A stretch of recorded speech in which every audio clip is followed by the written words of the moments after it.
Life சயின்சஸ்ல உங்க கரியரை எப்படி கொண்டு போறதுன்னு யோசிக்கிறீங்களா? வாங்க, அத பத்தி தான் இங்க பார்க்க போறோம். பாருங்க, ஒரு விஞ்ஞானி ஆகணும்னா ஆசை மட்டும் பத்தாது. அதுக்கு மேலயும் சில விஷயங்கள் தேவைப்படுது. ஆனா இங்க தான் ஒரு பெரிய பிரச்சனை இருக்கு. சரியான வழிகாட்டுதல் இல்லாம பல திறமைகள் வீணா போகுது. இதத்தான் நாம வழிகாட்டுதல் இடைவெளின்னு சொல்றோம். அதாவது ஆசைக்கும் செயலுக்கும் நடுவுல ஒரு பெரிய தடை. சரி, இந்த இடைவேளை எவ்வளவு பெருசுன்னு தெரிஞ்சுக்கணுமா? வாங்க ஒரு சர்வே டேட்டாவை பார்க்கலாம்.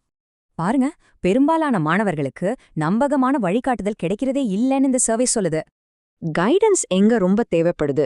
முக்கியமா அப்ளிகேஷன்ஸ் போடும்போது தான் பெரிய சிக்கலே வருது.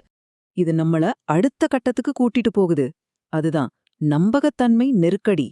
இந்த நம்பரை பாருங்க, 98%. ரொம்பவே முக்கியமான ஒரு டேட்டா இது. அதாவது 98% மாணவர்கள் தங்களுக்கு வழிகாட்டுறவங்க தங்களைப் போலவே இருக்கணும்னு நினைக்கிறாங்க. இப்போ இருக்கிற தீர்வுகள் ஏன் வேலை செய்யல? ஏன்னா அது ரொம்ப பொதுவாவும் காஸ்ட்லியாவும் இருக்கு. இந்த எல்லா பிரச்சனைகளுக்கும் ஒரு டேட்டாபேஸ்டு தீர்வு தான் ஸ்காலர்ஸ்கேப். பழைய முறைக்கும் ஸ்காலர்ஸ்கேப்புக்கும் என்ன வித்தியாசம்? இது ஒரு சமூகத்தை உருவாக்குது, வெறும் பரிவர்த்தனை இல்லை. ஸ்காலர்ஸ்கேப் இது எப்படி செய்யுது? 3 முக்கிய திட்டங்கள் மூலமா. வாங்க அத பார்க்கலாம். முதல்ல ஸ்காலர்ஸ்கேப் ஸ்கூல்ஸ், இது மாணவர்களுக்கு நிஜமான ஒரு தொழில் அனுபவத்தை கொடுக்குது. அடுத்து 10 சென்ட் மென்டர்ஷிப். இது ரொம்ப குறைஞ்ச செலவுல சரியான வழிகாட்டிய கண்டுபிடிக்க உதவுது. 3வது கேம்பஸ் அம்பாசிடர். இது கல்லூரிகளுக்குள்ளேயே ஒரு வழிகாட்டுதல் நெட்வொர்க்க உருவாக்குது. இந்த மாடல் நீடிக்குமா? கண்டிப்பா. ஏன்னா மாணவர்கள் அடுத்த தலைமுறைக்கு வழிகாட்ட தயாரா இருக்காங்க.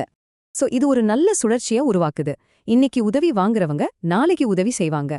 ஸ்காலர்ஸ்கேப்போட எதிர்கால திட்டங்கள் இன்னும் பெருசு. தொழில், ஆப், மனநல ஆதரவுன்னு விரிவடையுது. சுருக்கமா சொன்னா, ஸ்காலர்ஸ்கேப் ஒரு சமூகத்தால் இயக்கப்படுற ஒரு பெரிய சிஸ்டம் மாற்றம். யோசிச்சு பாருங்க, அடுத்த தலைமுறை விஞ்ஞானிகளை அவங்க திறமை மட்டும் தீர்மானிச்சா எப்படி இருக்கும்?